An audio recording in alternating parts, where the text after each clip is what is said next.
All right. Hopefully people can hear me good. Got my air conditioning going. Hottest day probably of the year today. So, nowhere to go but down from here, right? Right? Okay. Um, yeah. This one's interesting. This one has a history. So, maybe the history is much more interesting than the beer itself. I have a hankering that's going to be the case. But what we're doing this time out is going to be Black Horse Premium Lager. Now, this is kind of known these days as a, historical, legacy Newfoundland beer, where you can only find it in Newfoundland, although now it's available in the NSLC. Brewed only in Newfoundland and Labrador. 5% alcohol by volume. So we're going to look at the Molson website's feel for it first. So I'm going to share the screen here. Chrome tab. There we go. So here we have it here under the Molson Coors Beverage Company. And they say Black Horse is a premium lager, carefully batch brewed, followed by cool fermentation to bring out all the refreshment a beer can offer. The specially selected traditional hops provide a crisp, cleansing, bitter hop finish. I have no idea what the IBUs of this are. I have no idea what hops to use in it. They don't really tell you, but we'll get rid of that. So let's just take a quick look at what the real history of this beer is. So like a lot of beer brands over the last century and a half or so have been, some of them die and are resurrected and the like.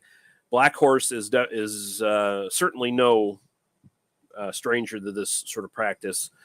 So they started out in Quebec, of all places. Lachine, Quebec. It's a small little town in Quebec, or was, and in 1826-ish is when they kind of started, and it was from the Dawes Brewery, Dawes, in Lachine, and it was an ale back then, so it was Black Horse Ale. It existed for, quite a long while, very popular local brew, eventually fell under this corporation called the National Breweries Ltd. This was early 1900s, 1909, 1910, something like that.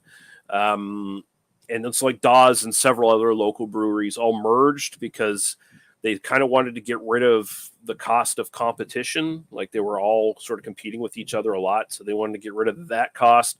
And they also wanted to, consolidate all the resources so they had less production costs. So that's what they did. At this point, they asked Molson to join, and Molson refused. So that's where Molson sort of comes into this story. They eventually moved Black Horse into a bigger production facility in Montreal, and it became a national brand for quite a while, I guess. For a couple decades at least, it was a national brand.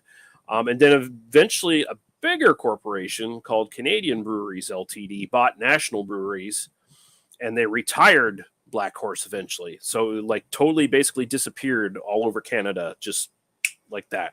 And then Canadian Breweries, they merged with Carling O'Keefe, or merged with something to become Carling O'Keefe, one or the other. And Carling O'Keefe was, acquiring stuff all over the country. They bought a Newfoundland-based brewery called Bennett Brewing in the 60s. And then they started making Black Horse again. But at some point in there, either between when Canadian breweries had them or this new Newfoundland-based brewery had them, they became a lager instead. So they changed from an ale to a lager to be, and then that was sort of the way, things were going market-wise. They were starting to market a lot of these things that used to be ales. They were turning them more into lagers and stuff because they were just, more mass appeal of, the sort of easy drinking lagers and shit. So that's what it became. And then Carling O'Keefe eventually got bought by Molson, or merged with Molson at the very least. And this was late 80s, 89, I think it was. and they shut down the Bennett Brewery, but they kept brewing Black Horse in Newfoundland, and then they made up the fake. I say they make up the fake history of it. Like they make it like, oh, this is Newfoundland's beer, and I guess in a sense it is. If it's been in Newfoundland since the 60s or whatever, at that point, and and it's kind of a different beer than it was when it originally started in Quebec. So in a sense, it really is kind of a Newfoundland beer at this point. It's a Newfoundland, like historic Newfoundland brand at this point.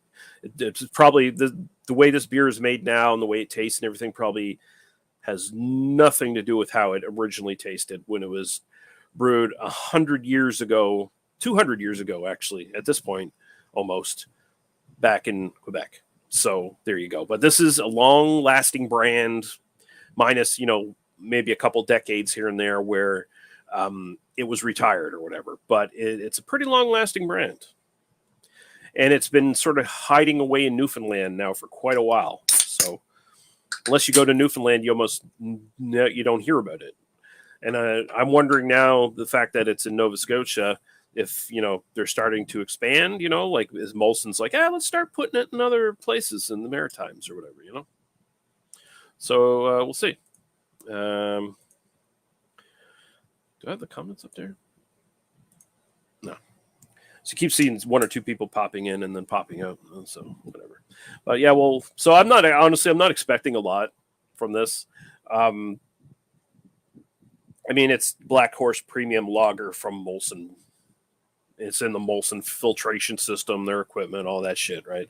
So I don't expect, small batch beer, despite what they fucking said on the website. It's only small batch in the sense that they only make it in Newfoundland and sell it in Newfoundland for the most part. That's,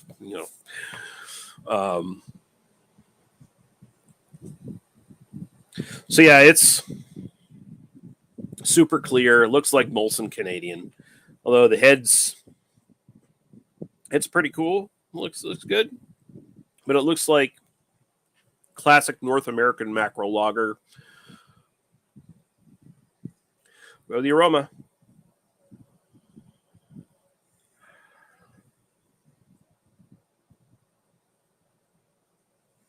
It's very dry, musty. Not getting a lot of sweetness out of it or anything, which might be a good sign. But it's just a very dry, musty grain kind of smell. Maybe a little bit grassy. Yeah. Typical North American lager smell, but on the drier side of things. So not like a lot of like residual sweetness or anything coming up. Not a lot of like any sort of like estery note or anything like that. It's pretty dry. So cheers. We'll go right to taste.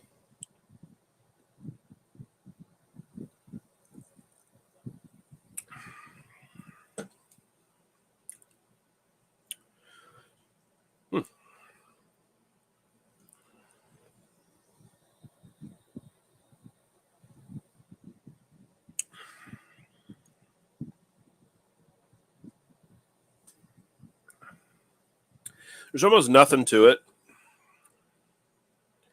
I'll give it credit. It's at the very least, it doesn't do the thing that I really hate in macro lagers where they go like a little too sweet or they end up tasting like cream corn or some other sort of canned vegetables of some sort. Like not into that at all. It's not off or anything like that. I wouldn't expect it to be. Molson,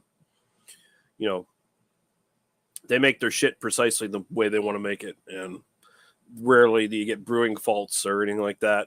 It's just kind of musty and dry. Not much of a finish, just kind of a dry ghost of a finish. Little bit of graininess in the actual like character of it.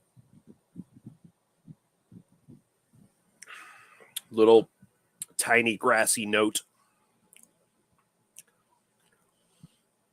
Almost a slightly unfinished malt taste to it, like a non-alcoholic beer. Honestly, you could pass this off as a non-alcoholic beer because I'm not, it's not too far off from those sort of things. It's like it tastes like a really well-made non-alcoholic beer, kind of. So you got a little bit of flavor. It's recognizably beer, but there's nothing else going on. Nothing else going on. So Black Horse, for all its storied history and the like, even though I've never had the original Black Horse and no one alive has, I can definitely say for certain that it definitely tastes nothing like it did 200 years ago. That's not a big stretch. As it stands now, I guess it tastes technically a bit better than Molson Canadian. Take that for what it's worth. As a North American lager style thingy, I'd give it about a 6.5, maybe. It's fine. I've had a lot worse and I've had a lot better. Personal preference, probably never drink it again, but I'll give it a 6 just to be nice. Because, at the very least, we had a fun little history lesson with this one. It's not just some brand that they pulled out of their ass. There's actually a storied history here. Unfortunately, it's not reflected in the beer itself anymore. That's the problem. But what are you going to do? Big corporations ruining the world. One beer at a time. All right, thanks for watching, guys. I'm going to be back with a couple more reviews tonight. So I'll be back in a little while. Bye-bye.